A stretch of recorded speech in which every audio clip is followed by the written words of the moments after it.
Net worth by age? How do you compare? Are you ahead or behind? These are the most popular financial and retirement videos out there. Search any producer, content creator, and hit their videos, hit popular, and you'll see this way at the top, okay? Here's the information for you. The average 50-year-old has $150,000 in a retirement savings account. What does that tell you? It doesn't tell you what they have in a brokerage account. Do they have a mortgage? What do they have 7 401k accounts? And I'm telling you, most people have more than one, which is a complexity you don't need in retirement. So is this information actionable at all? Somebody's got 150,000 in one 401k account. I don't know what that means. I'm Joe. I'm sharing my journey to help you on yours. This is not a prescription, but a guide and the path that I've taken, okay? And I'm hoping it can inspire and really knock down some fear on your retirement journey. You know, one of the proudest, pride, it's kind of not a great thing, but I love getting comments from people saying that my videos have helped them retire 1, 2, even 3 years earlier. I've gotten hundreds of those, hundreds and hundreds of them, and I love getting those. So if I've done that for you, or if I've been part of that, it's not all me. Let's say it's 1% me. Let me know in the comments. I love hearing that, and I think it inspires other people to hear about that. It's a lot of responsibility on me, knowing that, some information that I'm able to share from my experience is helping others. And folks, me and with my personality, I can't help but to keep sharing when I know I'm having that kind of impact. So that's my channel. I'm trying to help people knock out some of the fear just by seeing one person's journey, okay? So, you may look at the title and thumbnail of this video and say, that's clickbait. No, it's not. This is a warning to you, okay? And I've been retired for 5 years, I'm 59. If you are seriously asking these questions about net worth and am I ahead or behind based on some national statistics, here's my prediction for you. You're going to have increased stress, frustration, and fear. I'm behind Joe, Jane, Bill, or Mike. I'm behind the neighbors, the Joneses. Someone is always going to have more money than you. Always. People have different expenses. People live in high and low cost areas of the country. This $150,000 for a 50-year-old means nothing. It's going to cause you to work too long. This is number 2. First one is increased stress, frustration, and fear. I'm telling you, I see that a lot.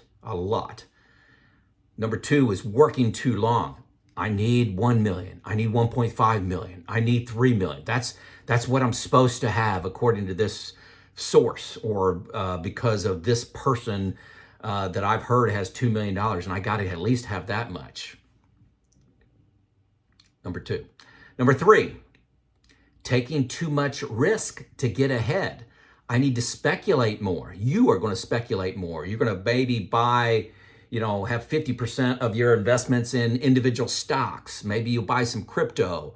Or I've talked to a couple people recently about these 3x leveraged funds, 3 times the volatility of the S&P 500, 3 times up, 3 times down. That's quite the roller coaster. It's going, if as you're comparing and trying to catch up or reach a target that is meaningless, you may do these crazy things. You are you, your expenses, your cost of living area, your risk profile, your health, your family situation are totally unique. These numbers, like I said, are meaningless. Comparison is ego-driven and meaningless in retirement. And I think they only have negative consequences. These videos only bad things come from them. This is the great side of retirement. I wasn't expecting this. You won. You retired, you won. Nobody cares. Nobody's comparing, hey, you've only got 1.5 million. I got 750,000. I got 1.7. Nobody does that in retirement. You won. You won the gift of time and freedom to choose where you spend that time. Okay. Now I was guilty during my working career, I was climbing the corporate ladder. I was guilty of, I said my ego was driven by jobs, getting different job grades, getting promotion. That gradually waned, but I'm telling you, when I retired, I noticed that playing field was just level. Everybody that retired has won. So the ego, things that you're trying to track and compare yourself to other individuals, are you above average? Nobody listens to this channel is below average. Everybody's in the top 25, 30%. I'll tell you that of the US population. And I know I got overseas viewers, but I know this applies to you. Be careful of ego. It's meaningless. And if you're listening to this, you're in the top 25, 30% anyway. No one cares in retirement what your net worth is. Let's see now. Occasionally I say no one, but occasionally there's a little dig. I was at a get together with some retirement folks yesterday, and somebody teased me about my 2012 minivan, 193,000 miles on it, pushing 200. It's old, it's dusty. I don't wash it all the time. And I'd say there's 10 of us that got together.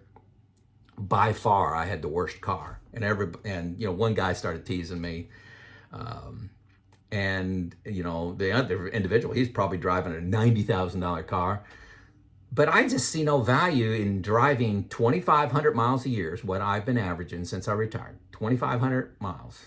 Now my wife's car, we drive a lot more than that, closer to 20. But why do I need a $60,000, $70,000 car or truck to drive 2,500 miles?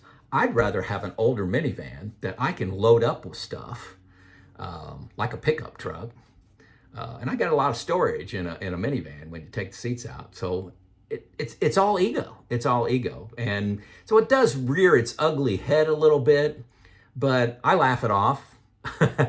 So actions. What actions do I recommend based on my journey, based on me going into retirement, trying to accumulate 5 years now in retirement, looking back?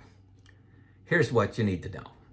Know your expenses. You need to know these extremely well. You need to have a budget. You need to have a retirement budget. Save and invest.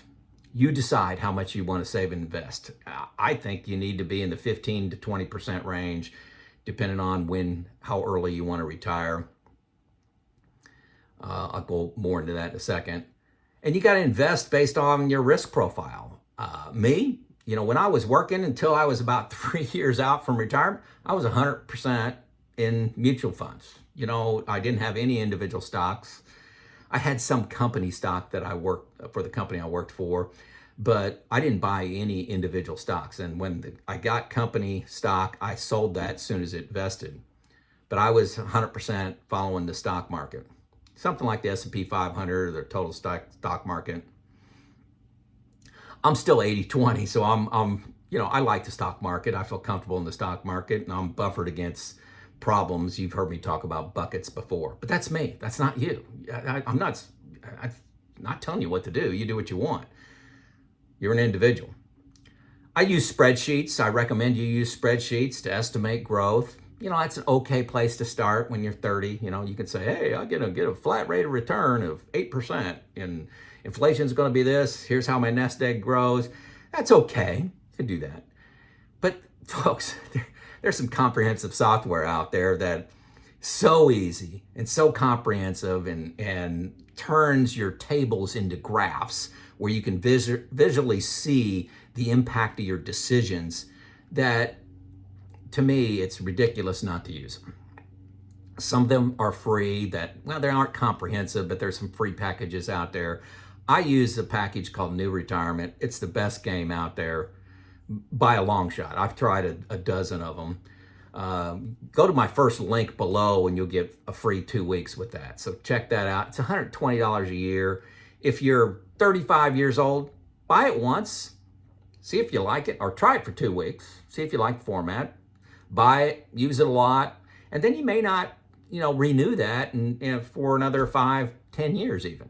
But once you get to, 5, 7 years out from retirement, you really need to be looking at something comprehensive, because it looks at variation in general inflation, variation in medical inflation separately, variation in housing inflation, when to take Social Security, and there's some artificial intelligence that tells you, hey, if you're taking it at 62, it'll say, you don't think about taking it at 67, you'll have this much more money.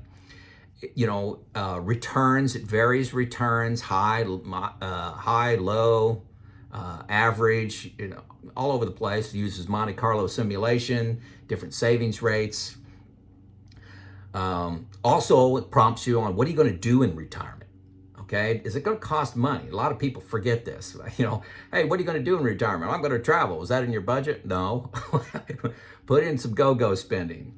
Also, you got to put in non-annual expenses. For example, a new car, a new roof, a big vacation, some college expenses. Maybe you're going to pay for your grandkids' college, something like that.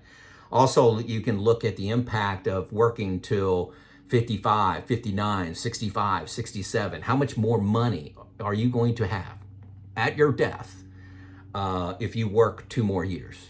What's your net worth going to change to? What's your probability of failure from Monte Carlo if you work 1 more year? It's too easy to use these software packages, okay? So that's my recommendation.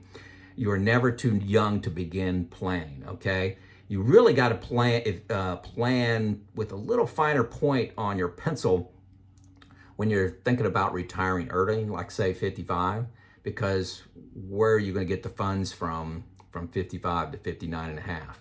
You could be rich in your 401k or your IRA or your Roth, but you don't have any money to spend for the first several years of retirement. So that is my warning to you, is if you're hung up on your net worth and how do you compare your net worth comparison, how do you compare, it's really the wrong question, and I see bad things coming from that.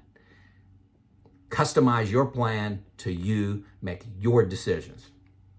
Make sense? It's Joe out.